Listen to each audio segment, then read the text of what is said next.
Hey everyone, I'm Olivia Morgan. For the longest time I was the dependable one, the quiet one in my family, which honestly felt more like a polite way of saying the overlooked one. I poured my heart into being a good mom, a good daughter, a good sister, always believing that loyalty would someday be returned. But then came a moment, a betrayal so public and so cold, it almost shattered me. What followed, well, it was a storm, but it cleared the path for something I never expected.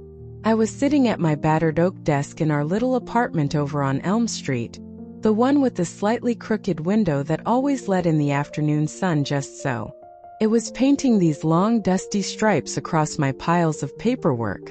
The click-clack of my calculator was my own personal soundtrack, a steady rhythm as I tried to wrestle a client's complicated tax return into submission.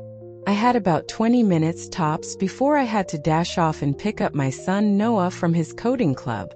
This desk, it was my command center, covered in half-empty coffee mugs, a rainbow of sticky notes, and a framed picture of Noah's gap-toothed grin. It was a little island I'd built out of pure grit and a whole lot of love. At 32, I'd gotten pretty good at finding the calm in the beautiful chaos of being a single mom. Just then, Noah burst through the door, his brown hair all sweaty and sticking up. "Mom, are you done yet?" He panted, leaning dramatically against the doorframe, his blue eyes dancing with that impatient energy only a 10-year-old can have. "Almost, buddy," I said, reaching for my chipped World's Okayest Mom mug. "Homework finished?" He waved a slightly crumpled worksheet at me. "Yeah, but history is trying to kill me." Something about old guys in wigs? I couldn't help but smile. Noah, he was my everything. Not just because he was whip-smart, but because he had this incredible heart. The way he'd just appear with a hug when I looked tired, or leave these little doodles of alien landscapes on my keyboard. That stuff made every single late night, every sacrifice totally worth it. Ever since my dad passed from a heart attack 5 years back, it had pretty much been just us, me and Noah, figuring things out together, building our own little fortress of resilience. My phone buzzed on the desk. I didn't even need to look. It was my mother, Eleanor. Her voice, when I answered, was already in fifth gear, all about some dinner she was hosting the next night. "My place. Chloe's bringing her fiancé, Ethan," she announced, like it was a royal decree. "You are coming, aren't you, Olivia?" It wasn't really a question. "Yeah, Mom, I'll be there." "I'll bring Noah," I said, already bracing myself. A sharp sigh on her end. "Fine. Just make sure he behaves. This is Chloe's big moment." Always Chloe. My younger sister, with her effortlessly perfect life, her movie star looks. "So what's this fiancé like?" I asked, trying to keep my voice as neutral as a daytime TV host. "Ethan Cole," Eleanor said, and I could practically hear her preening through the phone. "He's a financial analyst. Old New England money, Dartmouth grad. He's just perfect for our Chloe." I kind of zoned out. Eleanor's entire world revolved around status. The right labels, the flawless Instagram posts. In her eyes I was just Olivia, the one in practical shoes, always just scraping by. I hung up, the silence in the room suddenly feeling heavy. I could hear Noah humming in his room, probably lost in one of his elaborate drawings. A familiar ache tightened in my chest. He felt it too, Eleanor's subtle chill, Chloe's casual indifference. But we were a team.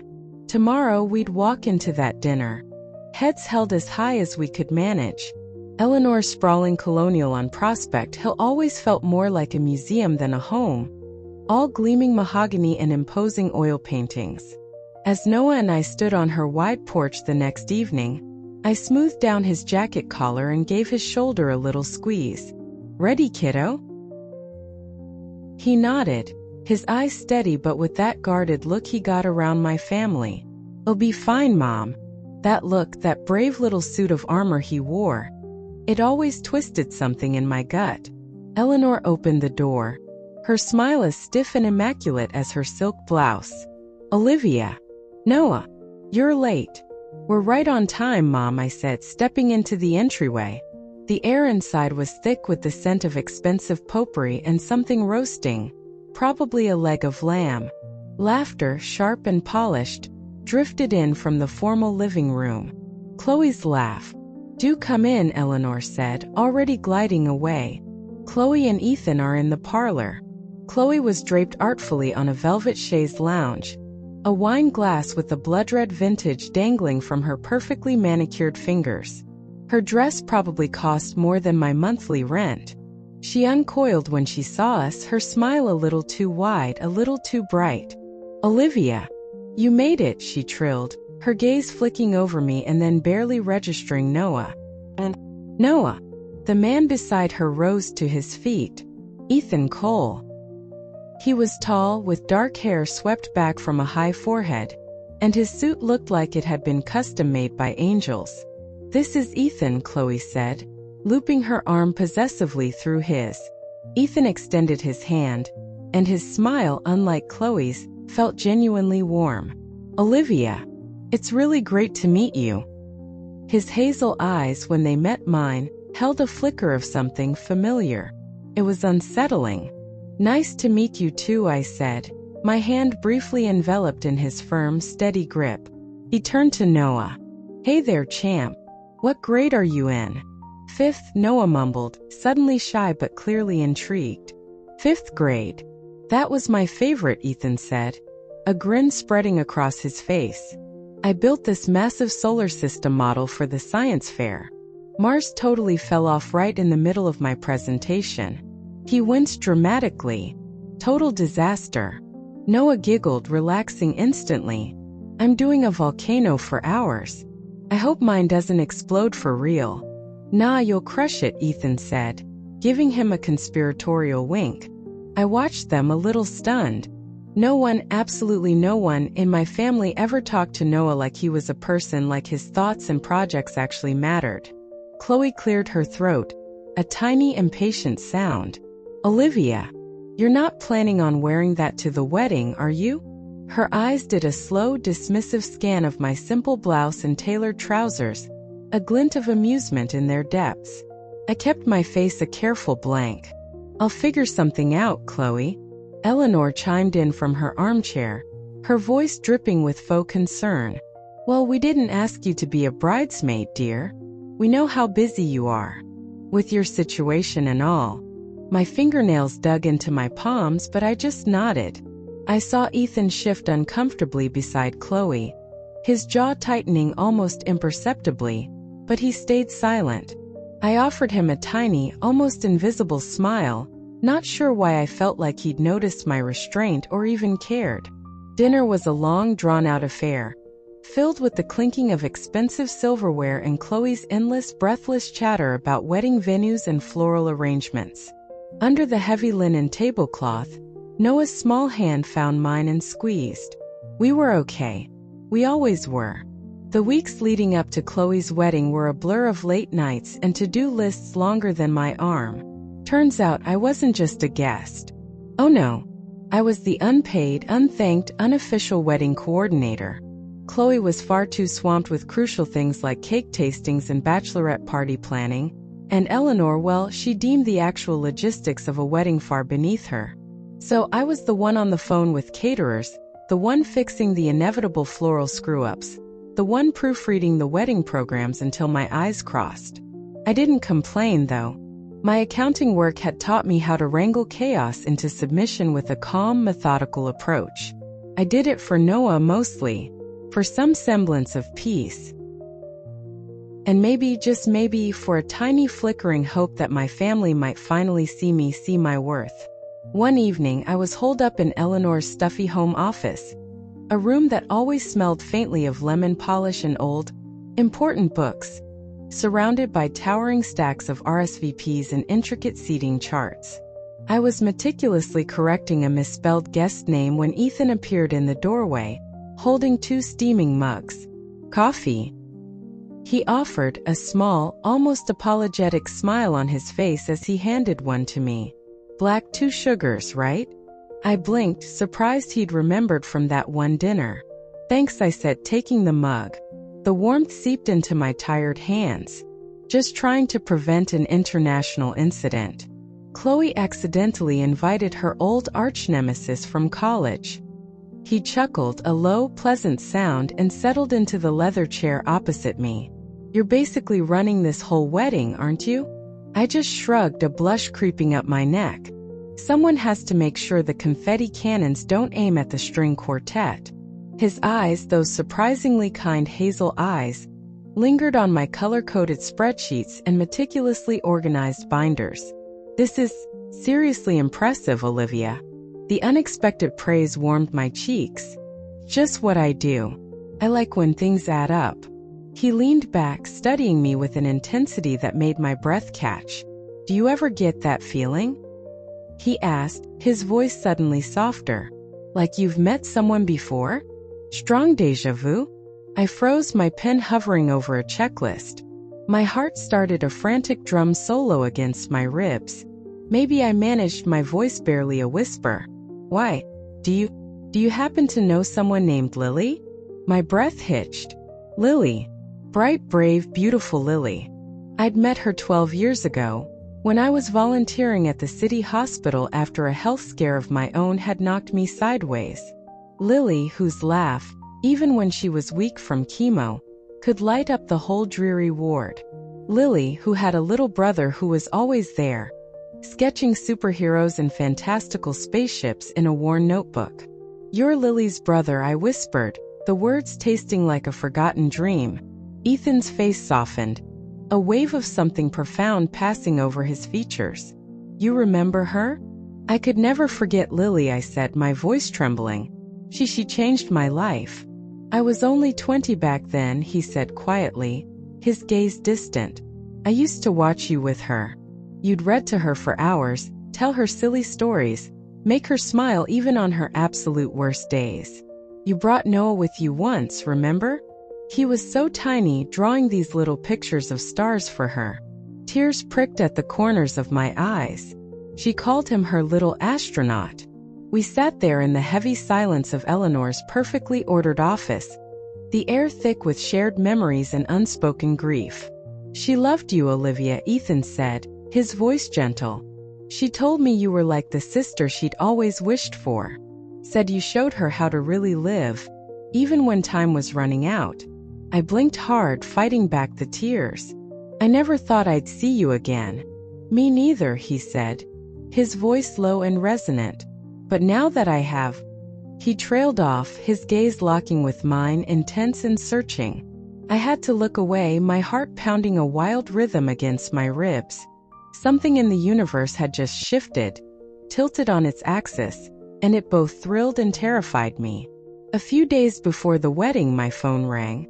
Ethan's name flashed on the screen, and my stomach did a nervous little flip. "Olivia, I need to talk to you," he said, his voice tight with an urgency I couldn't decipher. "I want you to be the maid of honor." I nearly dropped the phone. "Ethan, what?" Chloe didn't even ask me to be a bridesmaid. She made it pretty clear. "I know," he interrupted softly. "I know what she said. But I told her it's important to me. Family matters. You matter, Olivia." His words, so simple, so direct, hit me like a rogue wave, warm, unexpected, and utterly overwhelming. "I don't want to cause any more trouble," I said quietly, thinking of Eleanor's inevitable wrath, Chloe's dramatic displeasure. "I'll handle Chloe. I'll handle Eleanor," he promised, his voice firm. "Just say yes." I hesitated, 1,000 doubts swirling in my mind. But then I thought of Lily, of that strange, powerful connection I'd felt with Ethan. I whispered, "Okay." The very next morning Eleanor called, her voice like shards of ice. "Olivia, what on earth were you thinking? Chloe is an absolute wreck. Did you have to make this about you again?" "I didn't ask for this, Mom," I said, keeping my voice as calm as I could manage. "Ethan did." She scoffed, a harsh, ugly sound. "Oh, of course. You always know how to play the victim, don't you? Don't you dare ruin your sister's day." I stared out my little apartment window, watching Noah kick a battered soccer ball against the brick wall in the tiny patch of grass we called a yard. His carefree laughter drifted up to me. If Chloe really doesn't want me there, she can tell me herself, I said. I'll happily step back. You can't. Eleanor snapped. Ethan's already told half the guest list. Just try not to make a scene. She hung up. My hands were trembling, and a cold knot of doubt gnawed at my stomach. But then I heard Noah's shout of triumph as he scored an imaginary goal, and his joy, so pure and uncomplicated, grounded me. I would do this. For him. For me. For the chance, however slim, to finally be seen. The night before the wedding, I lay awake, staring at the shadowy patterns the streetlight cast on my bedroom ceiling. Eleanor's bitter words looped endlessly in my mind. Chloe hadn't called, hadn't sent a single text. Her silence, in its own way, cut deeper than any insult. But then I'd hear Ethan's voice in my memory, his quiet insistence that I mattered, and it was like an anchor in the storm. Noah's soft, rhythmic snores drifted in from his room, a constant, comforting reminder of why I kept fighting, why I kept trying. Tomorrow I thought we'd face the fire. The wedding day dawned, bright and unervingly perfect. St. Michael's Cathedral downtown was a breathtaking vision of white roses, flickering candles and sunbeams slanting through stained glass windows. Every single detail was flawless, meticulously curated for Chloe's fairy tale day. I arrived early with Noah, my dress a simple, elegant sheath of sky blue silk, chosen specifically to blend in, not stand out. Noah, looking incredibly dapper in his tiny rented suit, held my hand tightly. You look awesome, Mom, he whispered, his eyes shining with pride. Thanks, buddy, I said, bending down to kiss his forehead. You clean up pretty good yourself. Up in the bridal suite, it was controlled chaos. Chloe was a magnificent confection of lace and tulle, surrounded by a fluttering flock of bridesmaids who cooed and fussed over her veil. She barely glanced at me when I entered, her jaw set in a tight, unhappy line. Eleanor sat in a gilded armchair in the corner, her eyes sharp and critical as they swept over me. That dress, she murmured, her lips curling slightly. Very you, Olivia. I just smiled, a small, unfazed smile. I'd been called plain, sensible, and very Olivia my entire life. The words had lost their sting years ago. The organ music swelled, and the ceremony began. I stood behind Chloe at the altar, holding her heavy bouquet of cascading orchids, moving with a quiet grace I hadn't realized I possessed. I wasn't doing it for her or for Eleanor. I was doing it for myself. Noah sat in the front pew, his proud, beaming smile my anchor in the sea of unfamiliar faces. From the altar, Ethan caught my eye. He gave me a small, warm nod of encouragement. I returned it, a silent acknowledgement of the strange, invisible thread that now connected us. The reception was held at the Crystal Ballroom, a historic venue downtown where massive chandeliers dripped crystals like frozen tears over tables draped in ivory linen. It was opulent, extravagant, everything Chloe had ever dreamed of. After the first dance, Chloe, resplendent in her glittering gown, took the microphone. I want to thank my amazing maid of honor, she began, her voice syrupy sweet, my sister Olivia. I nodded politely as a wave of polite applause rippled through the room. Then her tone shifted, acquiring a sharp, venomous edge. It takes a special kind of courage, don't you think, to be a single mom raising a kid all alone? She continued, her eyes cold and hard, finding mine across the room. So brave, isn't she? To just keep going even when, let's be honest, no one's ever really truly loved her. The room stilled. A few nervous, awkward chuckles broke the sudden silence. Anyone looking to adopt? Chloe added, a cruel smirk playing on her lips. I hear she's still on the market. Might come with some baggage, though. This time the laughter that followed was louder, sharper, laced with a casual cruelty that physically hurt. Noah's small hand found mine, his fingers trembling. I felt like I couldn't breathe, like the air had been sucked out of the room. Eleanor stood up, beaming, her smile as vicious as a predator's. Our Olivia has always been the quiet one, she chimed in, her voice carrying across the silent ballroom. So reliable. A bit dull, perhaps? But secondhand goods can still have some value, even with a kid in tow. The laughter swelled, a monstrous, suffocating wave. My vision blurred, but I held myself rigid, my gaze fixed on a point just above Chloe's head. I had to hold it together. For Noah. I stood up slowly, my heart hammering against my ribs like a trapped bird, fully intending to walk out, to escape this nightmare. But before I could take a single step, a chair scraped loudly against the polished marble floor. Ethan. He was on his feet, his face flushed, his hands clenched into tight fists at his sides. The ballroom fell into an abrupt, stunned silence. He strode purposefully towards Chloe, took the microphone from her nerveless fingers, and turned to face the bewildered guests. "I need to say something," he said, his voice low and heavy with a tightly controlled fury. Chloe laughed, a high-pitched, nervous sound. "Ethan, darling, what are you?" He silenced her with a single curt raise of his hand. "Tonight," he began, his voice resonating through the silent room, "tonight was supposed to be my wedding. But the most important thing, more important than the vows or the flowers or this ridiculously expensive party, is the truth." He looked directly at me then, his hazel eyes blazing with an emotion I couldn't quite name. "Olivia and I didn't just meet last month," he announced, his voice clear and strong. "We met years ago. We met when my little sister, Lily, was dying of leukemia."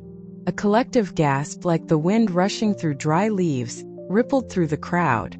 I froze, my heart pounding in my ears, my blood turning to ice. "Olivia was a volunteer at the hospital," Ethan continued, his gaze unwavering. "She came every week. She brought books, she sang silly songs, she brought hope. She was Lily's friend. She was Lily's light. And she brought her son Noah, who was just 5 years old back then. And he would sit by Lily's bed and draw these incredible pictures of stars and planets that made my sister smile, really smile, even on her last days." Noah's eyes, wide and luminous, were fixed on Ethan, his small hand gripping mine with surprising strength. "I never forgot them," Ethan said, his voice thick with emotion. He then turned, his gaze sweeping over Chloe, then Eleanor, his expression hardening into contempt. "But what I heard from the two of you tonight, the casual cruelty, the blatant disrespect. I'm done." Chloe's perfectly made-up face crumpled. "Ethan, please," she whispered, her voice cracking. "I am calling off this wedding," he stated, his words dropping like stones into the shocked silence. Whispers erupted around the room, urgent and incredulous. Somewhere nearby, a champagne flute shattered, the sound unnaturally loud. Eleanor stood, pale and trembling, her carefully constructed composure finally cracking. "You don't know what you're doing," she hissed. "Oh, I know exactly what I'm doing," Ethan said, his voice cold as steel. "Send me the bill for this fiasco. I'm done." He walked over to where Noah and I stood, frozen in disbelief. He knelt down in front of Noah. "Thank you," he said softly, his eyes shining. "Thank you for being the incredible bright light that you are." Then he turned to me, his hand extended. "Come with me, Olivia." I took his hand. With Noah clutching my other hand, we walked out of that opulent ballroom, past the stunned, staring guests, past Chloe's ragged, unbelieving sobs, past Eleanor's glare, which was now a mask of pure, impotent fury. We didn't look back. We ended up at a quiet little seafood place on the pier, its wooden deck overlooking the dark, moon-slicked waves. The sea breeze was cool and salty on my face, and the strings of fairy lights overhead cast a soft, gentle glow. For the first time in what felt like a lifetime, I could actually breathe. Noah sat between us, quietly tracing patterns on the weathered wooden tabletop with his finger, his earlier tension replaced by a kind of calm awe. Ethan watched him with a gentle, protective warmth that reminded me so much of my dad's steady, unwavering presence. Our food, when it arrived, sat mostly untouched. Ethan finally broke the silence. "I am so sorry, Olivia," he said, his voice raw. "For that speech, for the humiliation, for everything they did to you." To Noah. You don't have to apologize for their choices, Ethan, I said, finding my own voice surprisingly steady. You stood up for us. That's more than enough. He looked down at his plate, then back at me, his gaze searching.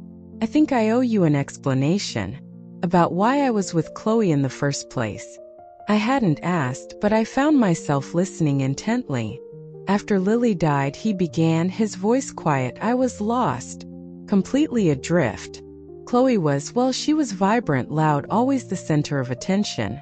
She was everything I wasn't, everything I thought I needed. She pulled me out of a really dark place, or at least I thought she did, at first. I nodded slowly. I understood needing an escape, needing a distraction from grief. But it faded, he continued, a frown creasing his brow. The connection, whatever it was. She never asked about Lily, not really. She never seemed to care about the things that truly mattered to me. And the way she talked about you, about your life, it was like she resented you just for existing, for being kind and genuine. He sighed. Then I saw you again that night in Eleanor's office, and it all just clicked. Everything I'd been missing. Everything I hadn't even realized I was looking for. His phone buzzed on the table, Chloe's name flashing on the screen. He silenced it with a decisive swipe. She'll keep calling, I said softly. I'm done, he said, his voice firm, resolute. She'll be hearing from my lawyer, not from me. Noah looked up from his silent sketching. He'd found a napkin and a pen. He'd drawn a lighthouse, its beam cutting a strong, bright path into the surrounding darkness. He offered us both a small, tentative smile. Noah, Ethan said, his voice gentle, do you remember those drawings you used to make for Lily? The ones with all the stars and planets? Noah blinked, his brow furrowed in concentration. The ones for the lady in the hospital? The one who likes space? Yeah, Ethan said, his own smile soft and full of warmth. That was my sister, Lily. She kept every single one of them right by her bed. You made her so happy, buddy. Noah's face lit up with a pure, unadulterated joy. She said I was funny, he whispered, remembering. You were her hero, Noah, Ethan said, his voice thick with emotion. The waves crashed rhythmically against the pilings below, and the silence that settled between us then felt comfortable, like coming home after a long, hard journey. The next morning, a Sunday, we drove out to Oakhaven Cemetery, a peaceful, rolling expanse of green that met the gray-blue sea. The early autumn sun filtered down through the tall pine trees, casting dappled, gentle light on the dew-kissed grass. Lily's gravestone was simple, unadorned, just her name, Lily Cole, and the words beloved sister, cherished friend. Ethan knelt, placing a small bouquet of white daisies, her favorite, he told me, on the cool stone. I stood a little ways behind him, Noah's small hand tucked securely in mine. Noah then stepped forward, pulling a small, smooth stone from his pocket. He'd painted it bright yellow with a scattering of silver stars. I made this for her, he whispered, kneeling beside Ethan to place it carefully next to the flowers. Thank you for liking my drawings, Lily. Ethan's breath hitched, a small, sharp sound. I reached out and gently touched his arm. She would love it, Ethan, he said, his voice thick, his eyes suspiciously bright.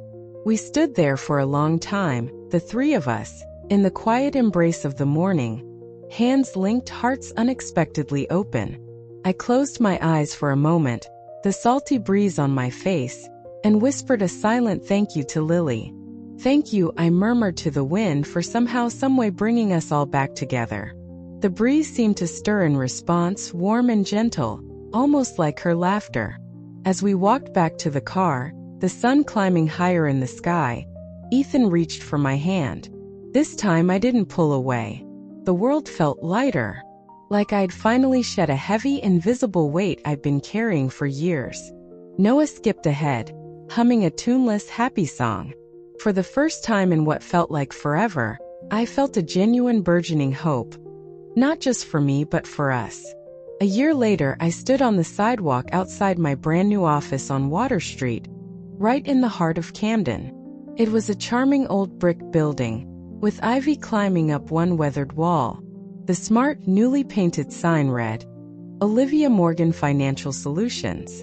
My name in bold, confident letters. Ethan had insisted. People need to know who the magician behind the curtain is, he'd said. His smile so warm it could melt glaciers. The office was all mine, calm gray walls, a ridiculously comfortable sofa in the corner for clients, or for Noah to do his homework, and a bulletin board above my desk proudly displaying Noah's latest artistic creations. Business was steady, growing through word of mouth, my reputation for honest, no-nonsense advice slowly but surely building. Noah, now a lanky 11-year-old, was taller, more confident, the proud captain of his school soccer team. His confidence, it was just blooming. And Ethan? Ethan was our rock. He worked long, demanding hours at his own firm, but he never ever missed one of Noah's games, never failed to help with homework, and was always there for our quiet nights on the couch, watching movies or just talking. We weren't married yet, not officially, but we were, in every way that truly mattered, a family. Chloe and Eleanor? They'd largely faded into the background noise of a life I no longer recognized. I heard through the grapevine that Chloe's glittering social circle had shrunk considerably after the wedding scandal. Her aspiring influencer career had stalled. Eleanor still left the occasional rambling voicemail, strange, disjointed monologues that were half-hearted apologies laced with not-so-subtle blame. I never called back. My heart, I realized, simply had no more room for their particular brand of poison. It was Christmas Eve. Our little living room was glowing, warm, and inviting, from the twinkling lights on the Christmas tree. Noah, exhausted from a day of pure, unadulterated holiday excitement, was fast asleep on the sofa, a soft fleece blanket tucked around him, probably dreaming of the new skateboard he'd been relentlessly campaigning for. Ethan and I sat side by side on the floor by the fireplace, mugs of hot cocoa warming our hands. The silence between us was easy, comfortable, perfect.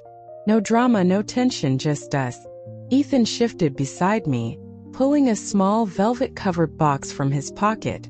"I've been waiting for the right moment for this," he said, his voice soft, almost a whisper. My heart gave a little skip. What's that?" He opened the box. Nestled inside on a bed of white satin was an emerald ring, delicate, vintage, utterly beautiful. "It was Lily's," he said, his eyes meeting mine, full of a deep, quiet emotion. "Before she passed, she told me, 'Give this to someone who teaches you what love truly means. Someone who sees the best in you, even when you can't see it yourself.'" His gaze held mine. "That's you, Olivia." Tears welled in my eyes, warm and unstoppable, spilling onto my cheeks. "Olivia Morgan," he said, his voice husky, "will you marry me? Let's build this amazing life together. Officially." I looked at Noah, sleeping so peacefully, his face soft and untroubled. I looked at the beautiful ring that held Lily's blessing, her love. And I looked at Ethan, the man who had seen me, truly seen me, when I felt invisible. "We're already family," I said, my voice thick with tears, a joyful smile spreading across my face. "But yes, oh yes, Ethan. Let's make it official." Outside, a gentle snow had begun to fall, soft white flakes drifting down, wrapping our new beginning, our beautiful and probable love story, in a blanket of pure, silent light. Thank you all so much for listening, for being a part of this journey with me. Your support, your comments, they truly mean the world, more than you know. If this story resonated with you, if it touched your heart, please do hit that subscribe button and become part of our amazing community here. We have so many more stories of resilience and hope to share. And if you feel moved to, your super thanks are always deeply appreciated. They help us keep bringing these stories to light, and honestly, they're a wonderful part of the healing and sharing process. We'll see you in the next one.